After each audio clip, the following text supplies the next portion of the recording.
Podcast main theme నేను నా లైఫ్‌లో చేస్తున్న 5 తప్పులు.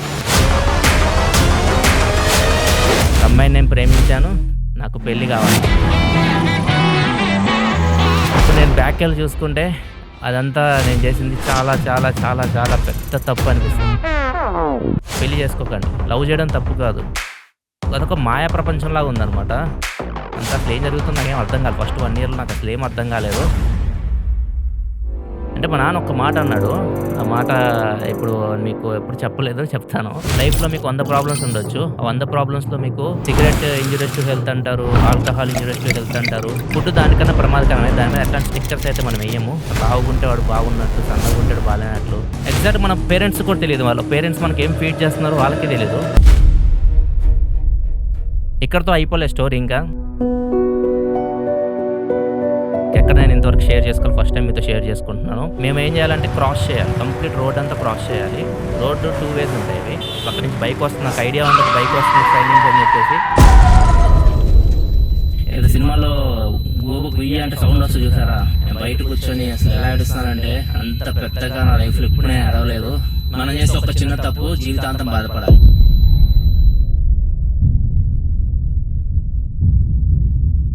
హాయ్ ఫ్రెండ్స్, ఎలా ఉన్నారు అందరూ? ఇది నా ఫస్ట్ సోలో పాడ్కాస్ట్. అండ్ ఇవి నేను 40 సంవత్సరాలు, నాకు 40 ఇయర్స్ వచ్చినప్పుడు 2028లో స్టార్ట్ చేద్దాం అనుకున్నాను. Life style ఛానల్లోనే. సో ఏందంటే ఇది అసలు నా లైఫ్ 40 ఇయర్స్ మొత్తం నేను అనుభవించి ఉంటా కదా! అన్నీ చూసుంటాను. అన్నీ అప్ అండ్ డౌన్స్ చాలా చూసాను నేను. అవన్నీ నేను మీతో షేర్ చేసుకోవాలనుకున్నాను. మీరు ఆ తప్పులు చేయకుండా, నేను చేసిన తప్పులు అండ్ మిమ్మల్ని మోటివేట్ చేయడం ఇట్లాంటివి చేద్దాం అనుకున్నాను. కాపోతే అప్పటి వరకు నేను మిమ్మల్ని హోల్డ్ చేయగలనా లేదా అని కొద్దిగా డౌట్ వచ్చింది. అందుకే ఇప్పుడే చేస్తున్నా. ఎందుకంటే టెక్ ఛానల్ మీరు చూడొచ్చు. ఇప్పుడు టెక్ ఇండస్ట్రీ మొత్తం చాలా డౌన్ అయిపోయింది. మొబైల్ ప్రైజెస్ పెరిగిపోతూ ఉన్నాయి. లాంచెస్ కూడా తగ్గిపోయినాయి. అండ్ నేను మీకు కనిపించే టెక్ ఛానల్, రోజు మీకు టెక్ ఛానల్ కనిపిస్తూ ఉంటాను. అక్కడ ఇండస్ట్రీ డౌన్ అవుతుంది ప్రస్తుతానికి. నెక్స్ట్ ఇయర్ ఎండ్ వరకు ఇలానే ఉండొచ్చు. అసలు ఏం జరిగిద్దో కూడా ఏం చెప్పలేకుండా ఉన్నాం. ఇండస్ట్రీ అలా ఉంది పరిస్థితి, smart phone market present. So అప్పటి వరకు నేను ఎంతమందిని హోల్డ్ చేయగలనో నాకు తెలియదు. ఇప్పుడు ప్రెజెంట్ నాకు మంచి డీసెంట్ బేస్ అయితే ఉంది. వ్యూవర్‌షిప్ అయితే ఉంది. సో, ఇప్పుడు చేస్తేనే ఎక్కువ మందికి రీచ్ అవుతాయేమో, కొంచెం ఎక్కువ మందికి హెల్ప్ అయితాయేమో మీకు అనే ఆలోచనతో ఇది నేను చేస్తున్నాను. ఇప్పుడు నేను చెప్పే విషయాల్లో ఇప్పుడు 100 మంది చూసే వాళ్ళలో ఒక 10 మంది పాటించినా గానీ, ఆ 10 మంది లైఫ్ అయితే బావుంటది. ఆ కాన్ఫిడెన్స్ అయితే నాకుంది. నేను అసిస్టెంట్ ప్రొఫెసర్‌గా పనిచేసేటప్పుడు నా స్టూడెంట్స్‌కి ఒకటే చెప్పేవాడిని. ఇప్పుడేదైతే మీకు టైం ఇప్పుడు చదువుకుంటున్నారు కదా! 4 ఇయర్స్ డిప్లొమా అయితే 3 ఇయర్స్, ఇంజినీరింగ్ అయితే 4 ఇయర్స్ వస్తారు కదా వాళ్ళు. వచ్చినప్పుడు నేను చెప్పేది వాళ్ళకి ఒకటే, టైం వేస్ట్ చేసుకోకండి. ఆ టైం మళ్ళీ మీకు రాదు. మళ్ళీ 3 సంవత్సరాల తర్వాత, 4 సంవత్సరాల తర్వాత మీరు బయటికెళ్ళిపోయి, మళ్ళీ నేను కాలేజ్‌కెళ్తే బావుండు, మళ్ళీ నేను చదువుకుంటే బావుండు అన్న ఫీల్ మీకు ఏదో ఒక రోజు కలుగుతది. ఎందుకంటే చాలామంది బ్యాక్‌లాగ్స్ పెట్టేసుకొని, సప్లీస్ అలానే పెట్టేసుకొని, క్లియర్ చేసుకోకుండా, ఒక సర్టిఫికేట్ కూడా లేకుండా బయటికెళ్ళిపోతూ ఉంటారు. వాళ్ళ ఫ్రెండ్స్ చుట్టుపక్కల వాడితో పాటు చదివి, కొంచెం సర్టిఫికేట్ తీసుకొని బయటికెళ్ళి, వాళ్ళు లైఫ్‌లో సెటిల్ అయితే వాళ్ళని చూసి బాధపడుతూ ఉంటారు. సో, మళ్ళీ మీకు చెప్తున్నా కదా! మీరు ఇప్పుడు చదువుకునే పిల్లలైతే మీరు ఏదైనా చదవండి. మీరు చదువుకునే పిల్లలైతే మాత్రం మీకు మళ్ళీ ఆ టైంకైతే మీరెళ్ళలేరు. మీ టైంని మళ్ళీ తిరిగి తీసుకురాలేరు. సో, ఆ టైం మాత్రం వేస్ట్ చేసుకోకండి. మీరు ఏదైతే పని చేస్తున్నారో దాని మీద ఫోకస్ చేయండి. ఏదైతే డిగ్రీ మీరు సంపాదించడానికెళ్లారో దాన్నయితే సంపాదించండి. అది మీకు తర్వాత పని చేసిద్దా, పని చేయదా తర్వాత విషయం. డిగ్రీ అయితే ఒకటుండాలి. మనం ఒకటి చదివాము, మనకొక సర్టిఫికేషన్, ఒక గ్రాడ్యుయేషన్ ఉందనుకోండి. సో, మనకది కాన్ఫిడెన్స్ ఉంటది. ఇప్పుడు నా కాన్ఫిడెన్స్ ఏంది, 2017లో నేను జాబ్ మానేసి యూట్యూబ్‌ని నా కెరియర్‌గా తీసుకున్నప్పుడు నాకు సర్టిఫికేట్స్ ఎంటెక్ వరకు ఉంది నాకు సర్టిఫికేషన్. ఒకవేళ నేను యూట్యూబ్‌లో సక్సెస్ అవ్వకపోయినా గానీ నేను బయటికెళ్ళి ఏదైనా చేసుకోవచ్చు. నా ప్రీవియస్ జాబే నేను కంటిన్యూ చేయొచ్చు. అట్లా ఒక కాన్ఫిడెన్స్ మీకిస్తది. అది మాత్రం వేస్ట్ చేసుకోకండి. సో, ఇప్పుడు దీనికి నేను చెప్పిన దానికి ఈ పోడ్‌కాస్ట్‌కి ఎలాంటి సంబంధం అయితే లేదు. ఈ పోడ్‌కాస్ట్ మెయిన్ థీమ్ నేను నా లైఫ్‌లో చేసిన 5 తప్పులు. 5 మిస్టేక్స్ నేనైతే చేశానో అయి మీతో షేర్ చేసుకోబోతున్నాను. సో, అవి మీ లైఫ్‌లో ఏ స్టేజ్‌లో ఉన్నారో మీరు చూసుకోండి. ఆ స్టేజ్‌లో మీరు ఈ మిస్టేక్ చేయకుండా ఉంటే మీ ఫ్యూచర్ బావుంటది. సో, ఫస్ట్ బ్యాక్‌కెళ్దాం. 2005 నుంచి వద్దాం. 2005లో నేను ఇంజినీరింగ్ చదవడానికి హైదరాబాద్ అయితే వచ్చాను. సో, అంతకుముందు వరకు నేను మా ఇంటి దగ్గర ఉండేవాడిని. పెద్దగా కోరికలు లేవు. ఎలాంటి ఆలోచనలుండవు. ఏదో ఇంట్లో తిన్నామా, చదువుకున్నామా, ఆడుకున్నామా అంతే. అంతకుమించి ఎక్కువ ఆలోచనలు లేవు. ఎప్పుడైతే హైదరాబాద్ వచ్చామో అండ్ ఇంజినీరింగ్ కాలేజ్‌లో జాయిన్ అయిన తర్వాత మా నాన్న నాకు ఫోన్ కొనిచ్చేటప్పుడు కమ్యూనికేషన్ ఉండాలి కదా! అప్పుడప్పుడే స్మార్ట్ ఫోన్స్ వస్తా ఉన్నాయి. స్మార్ట్ ఫోన్స్ కాదు, ఫీచర్ ఫోన్, పొట్టి పొట్టి ఫోన్స్ ఉన్నాయి. కీప్యాడ్ ఫోన్స్ వస్తున్నాయి. నోకియా 1100 అప్పుడు పాపులర్ ఫోన్. మా హాస్టల్‌లో కూడా మాక్సిమం ఎవరైతే చదువుకోవడానికి వచ్చి ఉంటారో అందరూ హాస్టల్‌లోనే ఉంటారు మాక్సిమం అప్పుడు. వాళ్ళ దగ్గర కూడా ఇవే ఫోన్స్ ఉన్నాయి. నోకియా 1100, 3310 ఇట్లాంటి ఫోన్సే ఎక్కువ నేను చూసేవాడిని. ఒకసారి కాలేజ్‌కెళ్ళిన తర్వాత కాలేజ్‌లో ఫస్ట్ డే అలా మనం కాలేజ్‌లో చదువుకుంటున్నప్పుడు అందరూ ఫోన్స్ అబ్జర్వ్ చేస్తే ఒక్కొక్కళ్ళ ఫోన్స్ కొంతమంది చాలా కాస్ట్‌లీ ఫోన్స్ ఉంటాయి. లైక్ ఒకళ్ళ దగ్గర నోకియా 6600 ఉంది. కోడిగుడ్డు ఫోన్ అంటాం అప్పుడు మేము అప్పుడు మా మా భాషలో. కొంతమంది దగ్గర నోకియా ఎంగేజ్ అని ఉంటది. ఎంగేజ్ అంటే అప్పట్లో గేమింగ్ ఫోన్ అనమాట అది. అండ్ నోకియా ఎన్70 ఇట్లా మంచి మంచి ఫోన్స్ అయితే చూసా నేను. అవన్నీ చూసిన తర్వాత మనకు కూడా కోరిక కలుగుతది. అవి కూడా మనం వాడాలి. ఆహ్, అంటే వాళ్ళలా మనం బతకాలన్న కోరిక ఉంటది చూసారా? అది స్టార్ట్ అయితది. అండ్ కొంతమంది బైక్‌లేసుకొస్తారు కాలేజ్‌కి. ఇంటర్మీడియేట్‌లో అట్లేముండవు. అంతా సైకిల్సే. ఈ కాలేజ్‌కొచ్చిన తర్వాత కొంతమంది బైకులు, కొంతమంది కార్‌లలో గూడా వచ్చేవాళ్ళు. కొద్దిగా బాగా డబ్బులున్నవాళ్ళు. సో, ఆళ్ళందరిని చూసిన తర్వాత ఏంది ఇది అదొక మాయా ప్రపంచంలాగా ఉందనమాట. అంతా అసలేం జరుగుతుందో నాకేం అర్థం కాలేదు. ఫస్ట్ 1 ఇయర్‌లో నాకసలేం అర్థం కాలేదు. ఎందుకంటే మొత్తం ఇంటి దగ్గర అలవాటయిపోయింది గదా! ఒక్కసారిగా మనము సిటీకొచ్చేసరికి ఏమి అనిపియలా. ఒకసారి మనం అట్మాస్ఫియర్‌కి అలవాటు పడిపోయిన తర్వాత, తర్వాత స్టార్ట్ అయినాయి. మళ్ళీ నెక్స్ట్ ఇయర్ ఏదైతే 2006 అక్కడి నుంచి ఏదైనా ఒక మంచి ఫోనుండాలి. మరీ 1100 పనికిరాదన్నట్లుగా ఒక మంచి ఫోనుండాలని జెప్పేసి నోకియా 7610 సంథింగ్ ఏదో ఫోన్ ఒకటి సెకండ్ హ్యాండ్‌లో కొన్నా అనమాట. మా ఫ్రెండ్ ఏమో అది అమ్ముతుంటే. అది ఒక 6000కేమో కొన్నా. మా నాన్నని అడిగి డబ్బులిచ్చాడు. కొన్నా. బానే నడుస్తుంది. సెకండ్ ఇయర్ గూడా బానే అయింది. థర్డ్ ఇయర్‌కొచ్చేసరికి ఇంకా కోరికలు ఎక్కువైపోయినియి. అప్పట్లో ఒక ఫోనొచ్చింది. ఆ ఇయర్‌లో ఒకవేళ నా ఏజ్‌లో ఉన్న వాళ్ళకి అర్థమైద్దాం ఈ ఫోన్ గురించి. మోటోరోలా నుంచి ఒక ఫోనొచ్చింది. మోటో రాకర్ అని జెప్పేసి. మోటో రాకర్ ఈ6 ఎగ్జాక్ట్ నేమ్ దానిది. అండ్ దానిలో స్టైలస్ ఉంటది. ఒక పుల్లలాగొస్తది. అప్పటినుంచే చాలా మందికి తెలుసు నాకు నోట్ సిరీస్ ఇష్టం. ఎస్ పెన్ అంటే ఇష్టమని చెప్తుంటా గదా! అప్పటినుంచే అదనమాట. ఆ స్టైలస్ ఒకటి చాలా బా నచ్చింది. ఆ ఫోన్‌లో స్టైలస్ అయితే ఉంటది. అండ్ దాంతో పాటు టచ్ స్క్రీన్ ఉంటది. ఒక 2.4 ఇంచ్ సంథింగ్ చిన్న టచ్ స్క్రీన్ ఉంటది. 2 మెగా పిక్సెల్ కెమెరా ఉంటది. మనం ఇంటర్నెట్ కూడా యూజ్ చేయొచ్చు. బ్రౌజింగ్ చేయొచ్చు. 2జీ స్పీడ్స్ ఉండే దానిలో. అండ్ దానిలో ఇంకో స్పెషల్ ఏందంటే, ఒక స్పెషల్ వర్షన్ ఉంటది దానిలో. దానిలో ఏందంటే ఒక 2 జీబీ మెమరీ కార్డ్ సెపరేట్‌గా ఇస్తారు. అండ్ దాంతో పాటు ఒక వైర్‌లెస్ బ్లూటూత్ హెడ్‌సెట్ కూడా ఇచ్చేవాళ్ళు. అండ్ ఈ సెట్ వచ్చేసరికి రూ. 16,000. ఈ సెట్ వద్దనుకుంటే ఆహ్, రూ. 13,000కి ఆ ఫోన్ అయితే వచ్చేది. దానికి అభిషేక్ బచ్చన్ యాడ్ వచ్చేది. అభిషేక్ బచ్చన్ యాడ్స్ అప్పుడు నన్ను చాలా అసల ఆ ఫోన్ చూస్తుంటే నాకు ఆ ఫోన్ వాడాలి. ఏదైనా గాని ఆ ఫోన్ నాకు కావాలి. ఆ ఫీల్ అయితే వచ్చేసింది. మీకు యాడ్స్ కూడా ప్లే చేస్తున్నా స్క్రీన్ మీద చూడొచ్చు. అప్పట్లో అంతా కొత్తనమాట. ఫోన్ అంతా కీప్యాడ్ అట్లా ఉండేది. ఆ స్టైలస్ అంతా ఈ హెడ్‌సెట్ ఇవన్నీ కొద్దిగా కొత్తగా అనిపించినాయి. ఇది ఎలాగైనా నేను కొనాలి అని చెప్పేసి ఇంటికెళ్ళిపోయా. ఇంటికెళ్ళిపోయి మా అమ్మని అడిగా. మా అమ్మ తిట్టింది. మామూలుగా తిట్టలేదు. "ఫోన్ ప్రెజెంట్ నువ్వు వాడేది నడుస్తుంది. బానే ఉందది. మళ్ళీ నీకు కొత్త ఫోన్ ఎందుకని" చెప్పి తిట్టింది. మనం ఆగం గదా! అప్పుడు ఆ వయసు అలాంటిది. ఇప్పుడు నేను మీకు నీతులు చెప్తుంటానన్నమాట టెక్నిక్స్‌లో వాటిల్లో. మీ అమ్మ నాన్నని హింసించకండి. ఫోన్‌ల కోసం వాటి కోసం అని జెప్పేసి. ఆ వయసు అలాంటిది. ఎవరంత ఆలోచించరు. అలానే ఎళ్ళిపోయి నేను అడిగాను అమ్మ తిట్టింది. అయినా నేను పట్టు కూర్చున్నా. ఫుడ్ తినట్లేదు. 2 డేస్ ఇంట్లో గోల గోల చేశాను. చేసి మళ్ళీ నేను రిటర్న్ వచ్చేటప్పుడు ఇంకా ఇప్పియరనుకున్నా. ఇప్పియరింక అని చెప్పేసి ఇంక నేను అలిగేసి బస్ స్టాండ్‌కొచ్చేసి నేను ఇంటికి అదే మళ్ళీ రివర్స్ హైదరాబాద్ వచ్చేద్దాం అని చెప్పేసి బస్ స్టాండ్‌కొచ్చినప్పుడు మా డ్యాడీ వచ్చాడు. మా నాన్నొచ్చి రూ. 16,000 నాకు డబ్బులు క్యాష్ ఇచ్చేసి కొనుక్కోమని చెప్పాడు. ఫోన్ కొనుక్కో అని చెప్పాడు. అప్పుడు నా ఆనందం మామూలు లేదనమాట. ఏదో సాధించినట్లు అప్పుడు ఆనందం అది. ఆ ఆనందం చూస్తే నాకిప్పుడు నన్ను నేను చూసుకుంటున్నా సెల్ఫ్ మిర్రర్‌లో చూసుకునుంటే, ఆడి మొహాన్ని చూస్తే నాకు ఇక్కడి నుంచి ఇప్పుడు ఈ పొజిషన్‌లో కూర్చున్నప్పుడు వాడిని చూస్తే నాకు చీదర పుడతంది. వాడు నాకు నచ్చట్లేదు. కానీ ఆ టైంలో ఆ వయసులో నాకు మా నాన్న నాకు ఆ డబ్బులిచ్చినప్పుడు చాలా హ్యాపీగా ఫీల్ అయ్యాను. ఈ వయసు ఎందుకు నచ్చట్లేదంటే నేను చేసిన తప్పు. అప్పుడు నేను అక్కడ హింసించి డబ్బులు తీసుకున్నాను. తర్వాత ఆ ఫోన్ కొనుక్కున్నాను. ఆ ఫోన్ చాలా కాలం వాడాను. తర్వాత ఫోన్‌లో అయిపోయింది. ఫోన్ పంచాయతీ అయిపోయింది. నెక్స్ట్ ఇయర్ 2008లో బైకులు. కాలేజ్ అంటే ఖచ్చితంగా గొడవ చేస్తాంగా ఇంట్లో బైక్ ఇప్పియండి అని చెప్పేసి. అప్పట్లో 2007 ఇయర్ ఎగ్జాక్ట్ అయితే. అప్పట్లో పాపులర్ బైక్స్ ఏందంటే పల్సర్ 150 ఎక్కువ మంది మా మా ఫ్రెండ్స్ గాని ఎవరైతే కాలేజ్‌కి వస్తుంటారో అందరూ పల్సర్ 150 ఎక్కువ యూజ్ చేసేవాళ్ళు. హీరో హోండా సీబీజీ కూడా యూజ్ చేసేవాళ్ళు. అప్పుడు అపాచీ కూడా కొత్తగా వచ్చింది. అదే 2005లో ఎప్పుడు లాంచ్ అయినట్టుందది. అపాచీ. ఇయి ఎక్కువ కాలేజ్‌కి తీసుకొచ్చేవాళ్ళు బైక్స్. ఇప్పుడు నేను చెప్పిన బైక్స్ అన్ని రూ. 60,000 వచ్చాయి. సో, నాకు బైక్ కావాలి. బైక్ అడిగాను. బైక్ విషయంలో అమ్మ కూడా హెల్ప్ చేసిందనమాట. అమ్మకు కూడా నాకు బైక్ ఉండాలని చెప్పేసి అనుకుంది. ఏదైనా అమ్మ దగ్గరికెళ్తా నేను. నాన్న దగ్గరికెళ్లి అడిగేంత ఉండదనమాట. అమ్మని అడిగితే అమ్మ నాన్నకి చెప్తది. అమ్మని అడిగా ఇట్లా నాకు బైక్ కావాలి. కాలేజ్‌కెళ్ళడానికి ఇబ్బందవుతుంది. ఆటోల్లో, బస్సులో ఎలాడితే ఎళ్ళాలిలెండి అవన్నీ మీకు ఒకవేళ అప్పుడు మీరు చూస్తే ఇప్పుడెలా ఉందో తెలీదు నా పరిస్థితి. అప్పుడైతే మాత్రం బస్ పాస్ తీసుకోవాలి. బస్‌లో చాలా ప్రాబ్లమ్ అయ్యేది ఎళ్ళడానికి. లేకపోతే ఆటోలో ఎళ్ళొచ్చు. 2 ఆప్షన్స్ ఉండేయి. సో, అప్పుడు అమ్మనడిగితే నాన్నకి చెప్పింది. సో, బైక్ నేను నార్మల్‌గా తీసుకోవచ్చు కదా! ఒక రూ. 60,000 తీసుకోవచ్చు కదా! లేదు మనకంతా స్పెషల్‌గా ఉండాలి, డిఫరెంట్‌గా ఉండాలని చెప్పేసి కరిజ్మా, కరిజ్మా మీరు చూసే ఉంటారు నాది. Hero Honda Karizma. సో, అది కావాలి నాకు. అది ఎంత అంటే 90, 95,000 మధ్యలో వచ్చేది ఆన్ రోడ్ ప్రైస్ అప్పట్లో. అది కావాలి నాకు. అది 225 సీసీ, ఇవన్నీ 150 సీసీ. అది కావాలని చెప్పేసి కూర్చున్నాను. అది ఇప్పించారు. అదేం గొడవ కూడా చేయలే నేను. డైరెక్ట్ అమ్మ వాళ్ళే ఇప్పించారు. అండ్ తర్వాత నెక్స్ట్ ఇయర్ 2008లో ల్యాప్‌టాప్ కూడా ఇప్పించారు. అప్పుడు 50, 60,000 ఏమో అయింది. ఆ ల్యాప్‌టాప్ కూడా హెచ్‌పీ ల్యాప్‌టాప్ ఒకటి ఇప్పించారు. ల్యాప్‌టాప్ ప్రాజెక్ట్ వర్క్ కోసం ఇప్పించారు.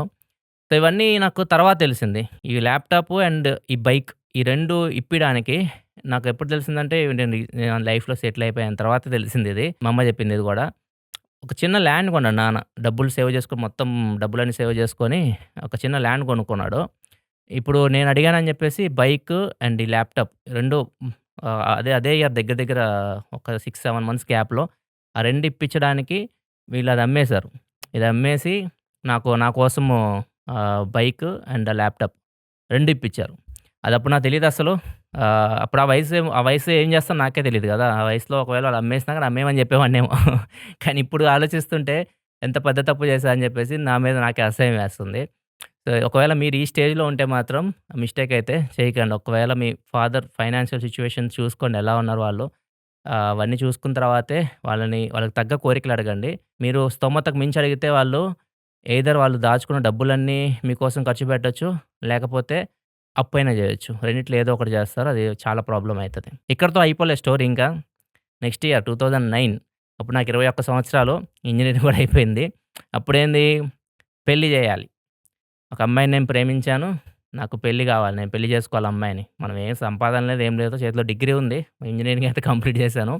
సంపాదన ఏం లేదు. నేను లవ్ చేశాను. నేను ప్రేమించిన అమ్మాయిని నేను పెళ్లి జేసుకోవాలి. మొండి పట్టుదలనమాట. ఇంకంతే అసలు 3 నెలలు మామూలుగా ఆళ్ళు ఎంతో నచ్చజెప్పారు. అమ్మ వాళ్ళు చాలా నచ్చజెప్పారు నాకు. ఇప్పుడు చేసుకుంటే ఎలా పోషిస్తావు? ఇట్లా చాలా జెప్పారు నాకు. అయన్నీ అనవసరం. ఎలా అయినా బతుకుతాను. నాకైతే అమ్మాయితో పెళ్లి కావాలి అని మామూలు రచ్చ జేయలేదు. నేను జేసిన రచ్చకైతే చాలామందైతే వదిలేసేవాళ్ళు నన్ను. కానీ ఒప్పుకున్నారు. అమ్మా, నాన్న పెళ్ళికి ఒప్పుకున్నారు.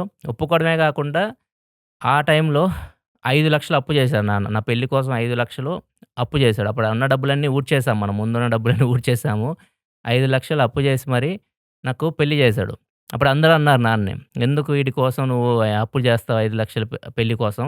నార్మల్‌గా చేసేయొచ్చు కదా! ఈడు చేసిన పనికి అవసరమా?" అని చెప్పేసి అన్నారు కూడా. అంటే మా నాన్న ఒక్క మాట అన్నాడు. ఆ మాట ఇప్పుడు మీకు ఎప్పుడు చెప్పలేదు, చెప్తాను. ఇప్పుడు ఫ్యూచర్‌లో నా కొడుకు ఏదో ఒకటి సాధిస్తాడని నాకు నమ్మకం ఉంది.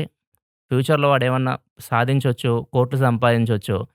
కానీ పెళ్ళనేది జీవితంలో ఒక్కసారే వాడు జేసుకోగలడు. సో, ఆ పెళ్లి జ్ఞాపకాలు వాడికుండాలి. లైక్ వాడి ఫోటోలు గానీ, వీడియోస్ గానీ పెళ్ళివి అవున్నాయనుకో, వాడు అన్నీ సాధించిన తర్వాత వాడు చూసుకున్నప్పుడు వాడు గానీ, వాడి భార్య గానీ, వాడి పిల్లలు గానీ చాలా ఆనందపడతారు. అదే నేనిప్పుడు ఒకవేళ వీడికి ఫోటోలు, వీడియోలు తీయకపోతే వాడికి పెళ్లి జరిగినట్టు కూడా ఎవరికీ తెలీదు.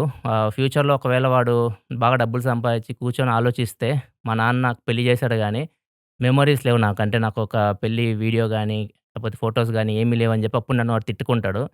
అందుకే నేను పెళ్లి గ్రాండ్‌గా చేయాలని జెప్పేసి చేస్తున్నా అని జెప్పేసి చేశాడు. అక్కడ జెప్పుకోవచ్చు. ఇది అమ్మ, నాన్న ఇద్దరు కలిసి చేశారు. నాన్న ఒక్కడే కాదు అమ్మ గూడా ఉంది ఇక్కడ. ఇది నా లైఫ్‌లో నేనైతే మర్చిపోలేను. ఎన్ని జరిగినా గానీ నేనైతే ఈ ఈ ఒక్క డైలాగ్ అయితే నేను మర్చిపోలేను. మా నాన్న, అమ్మ వాళ్ళు చెప్పింది. ఎందుకంటే ఇప్పుడు నేను వాళ్ళనుకున్నట్లు నేను అన్నీ నా దగ్గర అన్నీ ఉన్నాయి. నేను మళ్ళీ పెళ్లి జేసుకోలేను. మళ్ళీ నేను 2009కి ఎళ్లి నేను మళ్ళీ నా పెళ్లి ఎలా జరిగింది? నేనెలా ఉండేవాడినప్పుడు? నా వైఫ్ ఎలా ఉండేదప్పుడు? ఆ పెళ్ళప్పుడు ఇవన్నీ నేను నా మైండ్‌లో ఊహించుకోవడమే గానీ, ఒక ఫోటో, వీడియో లేపోతే నాకు తెలిసేది గాదు. ఇప్పుడు నేను నా వైఫ్ కూర్చొని టీవీలో గానీ, మా హోమ్ థియేటర్‌లో గానీ ఎప్పుడైనా మా పెళ్లి క్యాసెట్ చూస్తున్నప్పుడు మా కళ్ళలోంచి నీళ్లొస్తుంటాయి. ఎందుకంటే ఈ జ్ఞాపకాలు నేనప్పుడు మిస్ అయిపోయేవాడినేమో నాన్న అలా ఆలోచించకపోతే అని. సో, అంతా చేశారు మా అమ్మా, నాన్న నా కోసం. ఆళ్ళు నా దగ్గర నుంచి ఏమీ ఆశించలేదు. అప్పుడు నాకేమీ లేవు. నా దగ్గర ఏం లేదు. నేను సంపాదన కూడా ఏమీ లేదు. జస్ట్ నా మీద ప్రేమతో. ఎందుకంటే ఒక 5 సంవత్సరాలు తర్వాత పుట్టా వాళ్ళకి నేను. ఫస్ట్ పెళ్ళయిన తర్వాత వాళ్ళకి 5 సంవత్సరాలు పిల్లలు లేరు. నా కోసం మా అమ్మ గుడుల చుట్టూ తిరిగి కనింది. అందుకే నాకు అంత పెద్ద పేరు కూడా పెట్టారనమాట. దేవరకొండ శ్రీ వెంకట సీతారామాంజనేయ వరప్రసాద్ అని చెప్పేసి. ఎందుకంత పెద్దగా పెట్టారంటే అంతమంది దేవుళ్ళ వరప్రసాదం అన్నట్లుగా పెట్టారట్లా. అంత ప్రేమ నేనంటే చాలా ఇష్టం అనమాట. తమ్ముడు తగ్గిపోయింది నా నా నా నా మీద చూపిచ్చి నేను చేసిన ఎదవ పనులన్నీ చూసిన తర్వాత వాడి మీద తగ్గిచ్చేశారు. అంత హింసించా నేను నా పేరెంట్స్‌ని. ఇప్పుడు నేను బ్యాక్‌కెళ్ళి చూసుకుంటే అదంతా నేను చేసింది చాలా, చాలా, చాలా, చాలా పెద్ద తప్పు అనిపిస్తది. మీకు కూడా అనిపించి ఉండొచ్చు. ఇప్పుడు నేను చెప్పేది చూస్తుంటే. ఇప్పుడు కూర్చున్నప్పుడు నాకనిపిస్తుంది. అప్పుడు నాకు అనిపియలే. ఆ ఏజ్ అలాంటిది. సో, ఒకవేళ మీరు ఈ ఏజ్‌లో ఉండి మీ పేరెంట్స్ దగ్గర ఇట్లాంటివి ఏమైనా మీరు చేస్తుంటే మాత్రం ఖచ్చితంగా ఒకసారి ఆలోచించుకోండి. కూర్చొని సైలెంట్‌గా మంచి డీప్ బ్రీత్ తీసుకొని ఒంటరిగా ఉండి ఆలోచించండి. మీరు చేసేది తప్పా? రైటా? అని చెప్పేసి. దాని తర్వాత పేరెంట్స్‌ని ఇలా హింసించండి. ఇది ఫస్ట్ తప్పు నేను చేసింది నా లైఫ్‌లో. అండ్ సెకండ్ మిస్టేక్ వచ్చేసరికి 21 ఇయర్స్‌కి మ్యారేజ్ చేసుకోవడం. సో, వాళ్ళు అప్పుడే చెప్పారు 21 ఇయర్స్‌కి నీకు ఏం చేస్తావు? పోషించడానికి డబ్బులే ఎలా ఎలా నువ్వు చేస్తావు అని అప్పటికే అన్నారు. మనం అన్నీ లెక్క చేయలేదు. పెళ్లి చేశారు. తర్వాతేంది? నా దగ్గర రూపాయి లేదు. ఏంటి ఇక్కడ హైదరాబాద్ వచ్చాము. బతకడానికి డబ్బులు లేవు. అక్కడ మనకేమన్నా సొంత ఇల్లు ఏమన్నా ఉన్నాయా? ఏమి లేదు. రెంట్‌కి తీసుకోవాలి. ఇక రెంట్‌కి తీసుకొని మనం బతకాలన్నా గాని కనీసం అప్పుడున్న సిట్యుయేషన్‌లో 5, 6 వేలు ఉండాలి. చిన్న రూమ్ కావాలన్నా గాని ఒక రూ. 6,000 ఉంటే సరిపోద్ది. ఇప్పుడు అసలు చాలా ఎక్కువ కావాలి. ఇప్పుడు నాకు తెలిసి రూ. 6,000 మీకు రెంట్‌కి కూడా సరిపోవేమో. అప్పట్లో మాకు 6,000, 7,000 ఉన్నా సరిపోతాయి. 10,000 మ్యాక్స్ అనమాట. ఆ డబ్బులు లేవు. డబ్బులే అసలు ఏడున్నాయి. రూపాయి లేదు చేతిలో. అప్పుడు కూడా మా అమ్మ నాన్నని వదిలేయలేదు. ఇక్కడికొచ్చిన తర్వాత కూడా నేను జాబ్ సెర్చింగ్ నేను జాబ్ వెతుక్కోవడానికి అప్పుడు కూడా మా నాన్న డబ్బులు పంపించేవాడు. మేము బతకడానికి. నెక్స్ట్ మనము రూమ్ రెంట్ కట్టుకోవడానికి, ఉండడానికి, తినడానికి మొత్తం జాబ్ వెతకడానికి వీటన్నిటికి నాన్న డబ్బులు పంపించేవాడు. ఒక 2, 3 నెలల తర్వాత ఒక జాబ్ వెతుక్కున్నా నేను. Marketing job. సో, అది చేసుకుంటా అప్పుడు నాకు 11,000, 12,000 వచ్చాయి. అప్పుడు చాలా ఎక్కువ. మంచిగా హ్యాపీగా బతికాము మేము. ఒక 6 నెలలు అలా బానే నడిచింది. అయితే మార్కెటింగ్ జాబ్ అంటే మనం తిరుగుతూనే ఉండాలి. బైకేసుకొని మొత్తం తిరుగుతా ఉండాలి. మనకి సెట్ అవ్వల. మనం సుకుమారంగా పెరిగాం గదా! మనకి సెట్ అవ్వలేదన్నమాట హార్డ్ వర్క్. అంతా హెల్త్ రిలేటెడ్ ప్రాబ్లమ్స్ వస్తూనే ఉన్నాయి. ఆ తర్వాత నాన్నే అన్నాడు, "వద్దు నువ్వు గవర్నమెంట్ జాబ్ ప్రిపేర్ అవ్వు. నేను నీకు డబ్బులు పంపిస్తూనే ఉంటాను. నువ్వు ఎంతకాలం ప్రిపేర్ అంతకాలం ప్రిపేర్ అవ్వు" అన్నాడు. నేను చేశాను. ఒక 1 ఇయర్ చేశాను. చాలా ట్రై చేశాను. బ్యాంక్ జాబ్స్ అని ఏవేవో రాశాను గానీ, బానే మార్క్స్ వస్తున్నాయి. ఇంటర్వ్యూస్ ఏమి రావట్లే. కాల్స్ ఏమి రావట్లేదు. నాకు చిరాకొచ్చేసింది. ఎంతకాలం మనం ఇంకా ఇలా బతుకుతాము మన నాన్న దగ్గర నుంచి తీసుకొని అని చెప్పేసి, ఇంకా క్విట్ చేసేసాను. గవర్నమెంట్ జాబ్ ప్రిపేర్ అవ్వడం క్విట్ చేసేసి, అప్పుడు నేను అసిస్టెంట్ ప్రొఫెసర్‌గా జాయిన్ అయ్యి, అప్పుడు 15, 16 వేలొచ్చాయి. సో, అప్పుడు బానే గడిపాం లైఫ్. అప్పటి వరకు ఎప్పుడది 2013, 14 అనుకుంటా. ఒక 3, 4 సంవత్సరాలయితే మాత్రం విపరీతమైన కష్టాలు పడ్డాం మేము. అది నాకు తెలుసు. నాకు, నా భార్యకి మాత్రమే తెలుసు. ఎందుకంటే మేమిద్దరే ఉన్నాం గాబట్టి. విపరీతమైన కష్టాలు. ఎవరిని మేమేం అడగలేము. సహాయం కోసం వెళ్లి అడగలేము. ఏమీ చేయలేము. అసలు ఉన్న దానిలో బతకాలి. చాలా అడ్జస్ట్ అవ్వాల్సొస్తది. మీరు తినే తినే దగ్గర కూడా అడ్జస్ట్ అవ్వాల్సొస్తది. చాలా ఇబ్బంది పడ్డాం. సో, అందుకే చెప్తున్నాను. మీకు సంపాదించే స్తోమత లేదు. మీకు పోషించే స్తోమత లేదు అంటే మాత్రం పెళ్లి చేసుకోకండి. లవ్ చేయడం తప్పు కాదు. ప్రేమించండి ప్రాబ్లమ్ లేదు. ఇప్పుడు నా భార్యతో నేను హ్యాపీగా ఉన్నాను. నేను ప్రేమించి నేనేం తప్పు చేయలేదు. నా లైఫ్ చాలా హ్యాపీగా ఉంది. కానీ పెళ్లి చేసుకోవడం తప్పనమాట. ఆ ఏజ్‌లో అసలెలాంటి సంపాదన లేకుండా పెళ్లి చేసుకోవడం చాలా పెద్ద తప్పు. సో, ఫస్ట్ మీరు అమ్మాయిని పోషించగలరా లేరా చూసుకోండి. దాని తర్వాత పెళ్లి గురించి ఆలోచించండి. ఇది నేను చేసిన సెకండ్ బిగ్గెస్ట్ మిస్టేక్ నా లైఫ్‌లో. నెక్స్ట్ మూడో మిస్టేక్ ఎక్కడ నేను ఇంతవరకు షేర్ చేసుకోవాలి ఫస్ట్ టైమ్ మీతో షేర్ చేసుకుంటున్నాను. 2011 అనుకుంటా ఇయర్ 2011 ఆ టైంలో అప్పటికి నాకు పెళ్లై 1, 2 ఇయర్స్ అవుతుంది. మీరు రీసెంట్‌గా లైఫ్ స్టైల్‌లో టెక్నూస్ 2000 వ్లాగ్ చూసుంటారు. నేను ఫస్ట్ వీడియోస్ రికార్డ్ చేసిన ఇల్లు కూడా మీకు చూపిచ్చాను.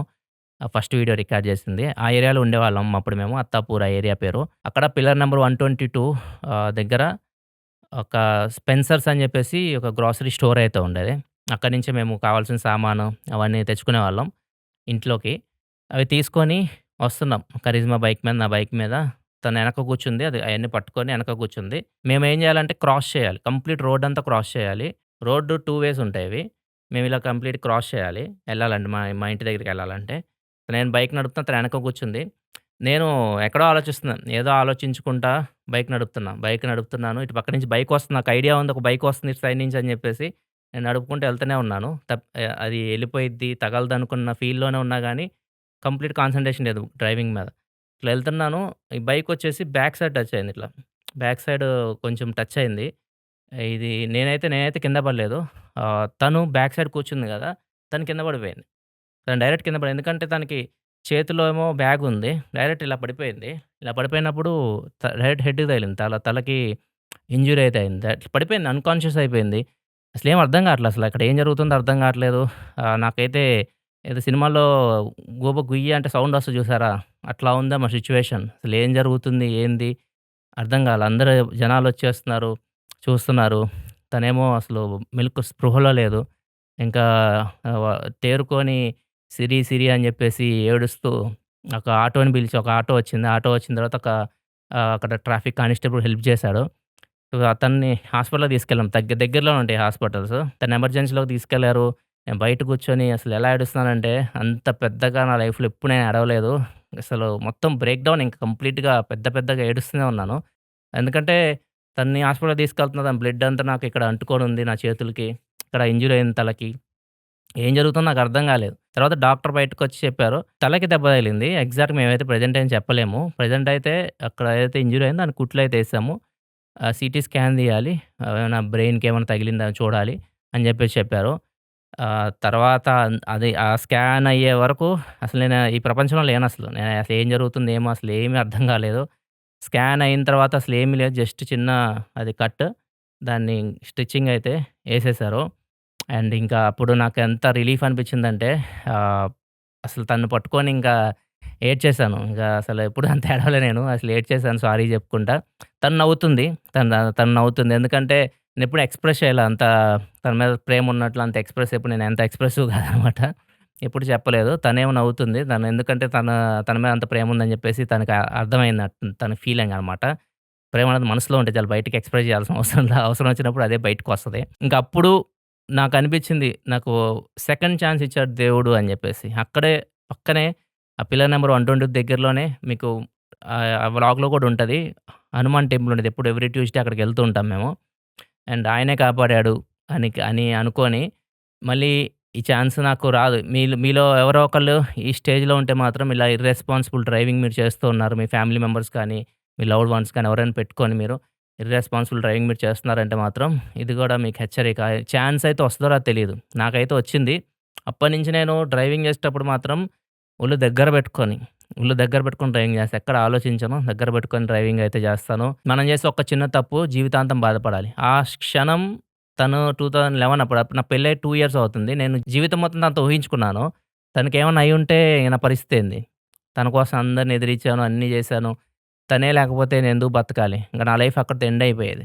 సో, అట్లాంటి సిట్యుయేషన్ అది. మీ లైఫ్‌లో గూడా ఒకవేళ మీరు ఇలాంటివి ఉంటే చాలామంది సెకండ్ ఛాన్స్ రాదు. చాలామందికి వాళ్ళ లవ్డ్ వన్స్‌ని కోల్పోయి గూడా ఉంటారు ఇట్లాంటి మిస్టేక్ చేసి. సో, ఒకవేళ మీకు ఆ ఛాన్స్ ఉంటే మాత్రం ఇట్లాంటి మిస్టేక్ అయితే దయచేసి చేయకండి. ఇర్రెస్పాన్సిబుల్ డ్రైవింగ్ అస్సలు చేయకండి. Next fourth mistake health neglect చేయడం. సో, ఇది మీరు చూసే ఉంటారు ఒకప్పుడు నేను ఎలా ఉండేవాడినో. ఒక 33 ఇయర్స్ వరకు నాకసలు లాస్ట్ 5 ఇయర్స్ ముందు నుంచి అనుకోండి నేను హెల్త్ గురించి ఆలోచించడం. అంతకుముందు వరకు అసలు ఏం మన ఎలా ఉండేదంటే మన లైఫ్ స్టైల్ మామూలుగా మిడిల్ క్లాస్ చిన్నప్పటి నుంచి మనం ఎలా తినేవాళ్ళం. పొద్దున్నే దోసెలు, బోండాలు, పూరీలు ఇలాంటివి ఎక్కువ తింటాము. ఏదైనా జ్వరం వచ్చినప్పుడు ఇడ్లీ గుర్తొస్తది మనకి. ఇడ్లీ కూడా ఉంటది టిఫిన్‌లో. జ్వరం వచ్చినప్పుడు అంటే మనకి హెల్త్ బాలేకపోతే ఇడ్లీ తింటాం. ఇడ్లీ, ఉప్మా అనేవి హెల్త్ బాలేనప్పుడే తింటాం. హెల్త్ బాగున్నప్పుడు అంతం ఇలాంటి ఆయిల్ ఫుడ్సే తినేవాళ్ళం. అది బ్రేక్‌ఫాస్ట్. అండ్ మధ్యాహ్నం వచ్చేసరికి మంచిగా ఇంత రైసు, మంచిగా కర్రీ, వేపుళ్ళు ఇవన్నీ యేసుకొని తింటా ఉంటాం. అండ్ ఈవినింగ్ వచ్చేసరికి కూడా సేమ్ అదే. ఈవినింగు మధ్యలో ఒకటుంటది. మధ్యలో మనం స్నాక్స్ టైమ్ ఉంటది గదా! బోండాలు, బజ్జీలు ఇలాంటివుంటాయిగా. అలాంటివి తినడం. పునుగులని ఏవో రకరకాలి బ తింటాం. Street food. తర్వాత ఈవినింగ్ మళ్ళీ డిన్నరొచ్చేసరికి మళ్ళీ తింటాం. మొత్తం 4 సార్లు తింటాం. ఇదే లైఫ్ స్టైల్ మనం కంటిన్యూ చేసుకుంటూ వస్తామనమాట.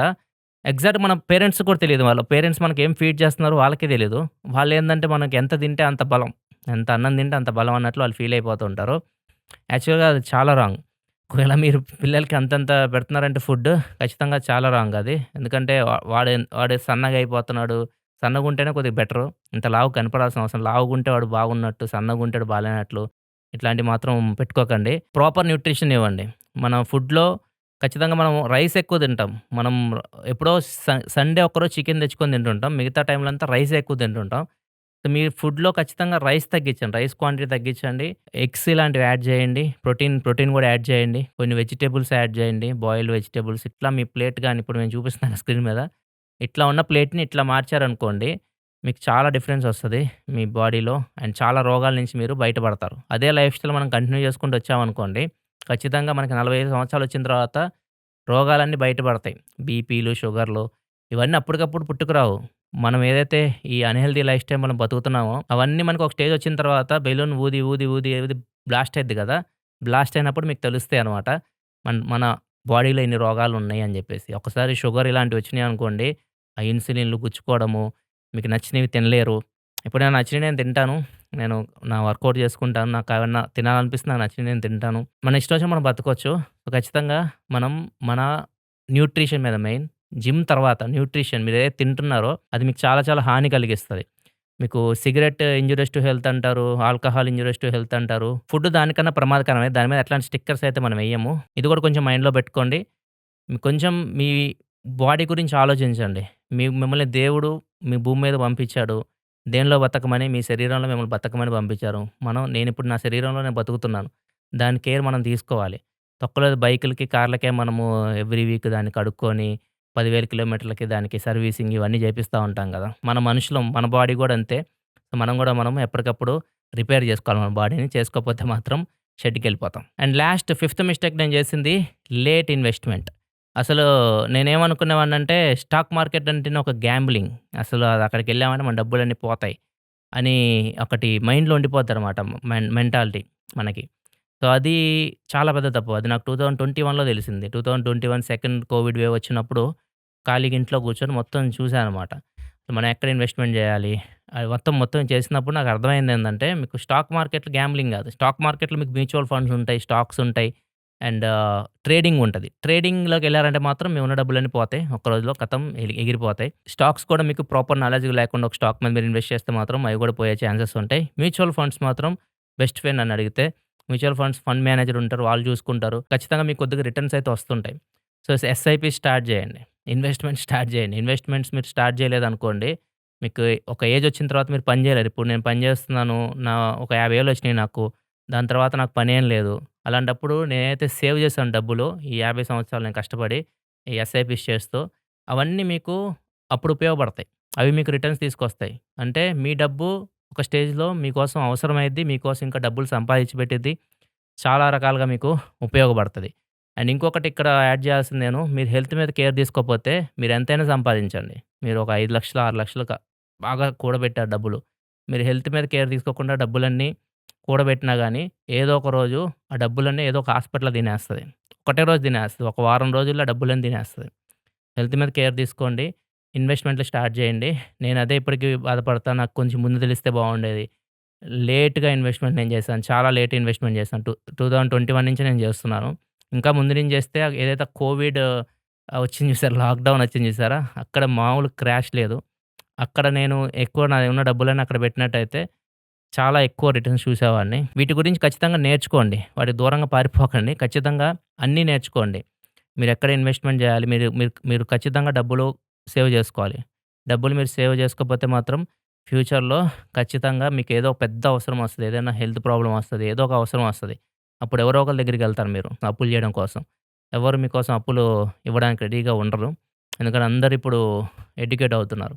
సో, వాళ్ళ డబ్బులు వాళ్ళ కోసం ఖర్చు పెట్టుకోవడానికి ఉన్నారు గానీ మీకిచ్చేవాళ్ళు ఉండరు. అయన్నీ పెట్టుకోకండి ఎవరో వచ్చి మీకు హెల్ప్ జేస్తారని జెప్పేసి. సో, మీ డబ్బులు కొద్దిగా మిగిలితే మాత్రం మీ ఏజ్ 20స్‌లో ఉంటే ఇంకా హ్యాపీగా ఫీల్ అవ్వండి. ఇప్పటి నుంచే స్టార్ట్ చేయండి. మీరు రూ. 500 ఉన్నాయి మీ దగ్గర. రూ. 500 కూడా మీరు ఎస్ఐపి జేయొచ్చు. రూ. 1000 కూడా జేయొచ్చు.